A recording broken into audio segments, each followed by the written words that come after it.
Although the nets have been cut down and a champion has been crowned, that is not stopping us from talking about how it all went down.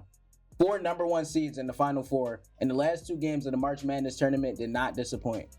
Welcome back to another episode of Culture Central Sports. I'm your host, Jaiden, and I am joined by sports specialists Kiera Baker, Avery Hill, and Isaiah Maldonado. The Final Four was absolute cinema, and the title game did not disappoint either. And not to be that guy to say I told you last week, but I did. Let's jump right into our recap of how it all went down. We're starting with that Duke-Houston game, and Kiera, I'm coming to you first. That finish was brutal, and Duke scored 1 basket within the final 2 minutes of the game. Does this say more about Duke's collapse, or does this say more about Houston as a team, in your opinion? No, coming from a Houston native, I am from Houston. I had Houston from the get-go. We all know that Houston is a great defensive team. And like you said, in that last really 8 minutes, they had swarming defense on Duke, and they wiped away a 14-point deficit to end up winning the game 70-67.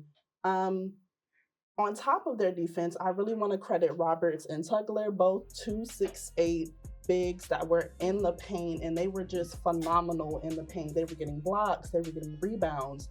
And just to add on to that defense, I want to talk about the offense a little bit. On Houston's side, LJ Cryer, he had a great offensive game alongside Cooper Flagg. We know what he can do, but LJ Cryer came up big in that game, giving them a big offensive boost, scoring 25 points. So just all in all, it says a lot about Houston and that great coach, Sampson. He's a great coach for this team. He has built the culture and built Houston's just legacy of being a great team overall. So coming into that game, you really have to credit Houston's defense. They did a great job against Duke in those last closing minutes, which resulted in them winning the game. I agree. Isaiah, what are your thoughts on this? How do you feel about the final 2 minutes of this game? You know, I'm not a Houston native, so I can't speak to like the hometown hero team kind of vibe. I did have Duke win this. I had Duke win it all, but you know, my bracket was cooked in the first round, so that's neither here or there. I know, brother, I know. Times are tough, but I do have to say that this is definitely more credit to Houston and the performance that they gave rather than the downfall of Duke. I will say the shooting percentages from Duke were abysmal, just like sub 40%. That can never fly. Cooper Flagg was really the only player that was able to generate some offense. So you have to like at least acknowledge the shortcomings of Duke. But once again, to Kiera's point, Houston was just one cohesive unit, being able to feed into the paint, having a great presence on the interior, really solid, just switching on the perimeter. Great job staying in front of guys. And it was a really tough time they gave Duke a really tough time. And like you said, LJ Cryer, I know we like to stay away from senior guards, short guards, but I know a couple of NBA teams that can use a guy like that. Like he's a bucket getter. He is. I mean, I think like everything you guys said is true. Like Houston's defense is the name of the game for them. Mm-hmm. Like their whole team what's their average in miles? Like 5 minutes and 15 seconds. Yeah. Like it's ridiculous. So like that's who Houston is. If you get late in the game and you're not showing up, you're not getting buckets, Houston's going to lock you down. Houston's going to go ahead and eventually win the game, which is what happened. They just took over and really stuck to their identity.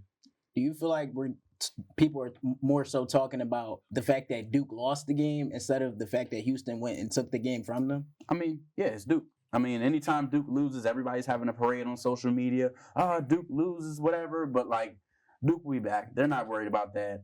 John Shire has done an incredible job since he's been there. Obviously, this is the best team they've had and the closest shot they've had since he's been there. But Duke will be back. But it's really more of a testament to how Houston and Kelvin Sampson really put it together in the end of the game. Let's keep it on the same topic as Duke. Isaiah, I'm coming to you again. We got to talk about Cooper Flagg. Yes, we do. The easily the most talked about person in college hoops right now. And he had a game-high 27 in this game. And even though he did miss the game-winning shot, he did kind of carry his team. So people are kind of saying his freshman season is up to par with, like, newly inducted Hall of Famer Carmelo Anthony. What are your thoughts on that? If you're Cooper Flagg, do you go to the league as the undisputed number 1 pick? Or do you go back to college and try to build that legacy? Absolutely not. League me right now. I'm sorry. I understand Duke has definitely had, for a program as historic as Duke, you haven't brought a national championship home in years, and that's a problem. To have Zion, to have those teams with Cam Reddish, RJ Barrett, Zion not bring nothing home, to have a team like this with Cooper Flagg and not be able to bring nothing home. I know, I'm sorry, brother. We got to do this, really? We have to acknowledge the facts here. Jaleel Okafor is the last one. Jaleel Okafor, Tyus Jones. But we have to acknowledge it. But it's not up to Cooper Flagg to right the wrongs of Duke. And we are looking at a guy who I believe personally, this might be a hot take, but this might be the best prospect we've seen since LeBron James. Am I buying into the hype? Wow. Am I buying into the hype? I might be, but this buying guy a lot of Cooper Flagg stock right now. I'm buying into the stocks, man. Like, it's ridiculous. We're talking about a guy. You mentioned the 27 points. What he can do offensively, his bag work is insane. But this guy on the defensive end to get 3 blocks and 2 steals, 5 total stocks, like, he's a nightmare on both ends. To have a player who's as dominant on both sides of the ball, who is just looking at him play, he's an obvious cornerstone. Like, whatever team gets him, drop what game plan you have right now and build around him. He's that talented. So I definitely do think there's no chance he stays in college. I see no reason for him to. He's going to get that bag, and he's going to get the bag in the NBA. We know whatever team he goes to, even if it's the Wizards, he could transform the Wizards. He's that good. It's not going to happen. I don't understand why this was even a topic to begin with, because the same teams that are bad this year are going to be bad next year too. He's not escaping them. Avery, what are your thoughts? Yeah, I mean, I think, like, again, he has to go to the league. There's no doubt about it. The same thing happened with Zion Williamson. They're like, oh, yeah, he thought about coming back. Oh, he has this insurance policy. You're not doing that. Like, come on. Let's be real. I think Cooper Flagg, the one thing that stood out to me, like, of course, he's this great player, number 1 player in the country coming into Duke and everything, but he's gotten better every single game. I've seen the improvement of him, because when I first watched him, like, starting with Duke, I'm like, he's not taking over. He's not becoming the man. He's this great player, can get buckets. They can get him buckets, but it's like he's not showing up, and that was a problem. So I really think that Cooper Flagg the sky is the limit. He's continuing to get better, and it's an amazing sign to whoever drafts him. The Miami Heat obviously are going to draft him, but we can't close this out without talking about that Auburn-Florida game. That game was intense as well, but it sparked a real conversation about Walter Clayton Jr.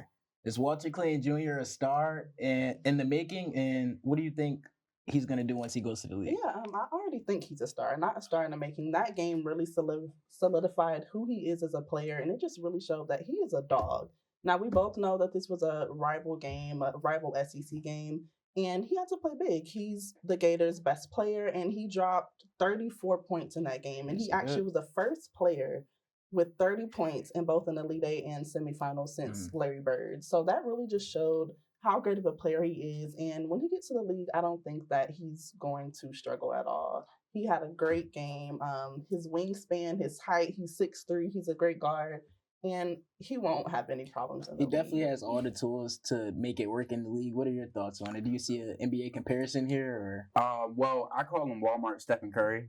I might shift it to Five Below, because let's be honest, even though they did end up winning the national championship, like, Houston, like, just decimated them. Like, it wasn't close. Like, he couldn't get off screens. Like, he's going to take some work. I think he's going to be a good player. I don't know about, like, a great player, just because, like, it's not a guarantee that if you show up in the NCAA tournament, you're going to play. Like, look at Carson Edwards. I'm just Carson saying, Edwards caught a stretch. Like, it's not a guarantee that if you show up in the tournament, even though you play in the SEC, that you'll be a star. So we'll see, but I think he's on the right track. I mean, I mentioned it with LJ Cryer. I think, like, this prototype of guard, these older guards, it becomes really hard. So you have to kind of take it with a grain of salt. But I think a shooting ability like that automatically makes you a contender to be good in the league. So I do think he has the potential to make some moves. And that's all we have time for today, guys, unfortunately. But although the scoreboard may have said differently, Florida nearly ran away with that game in the second half.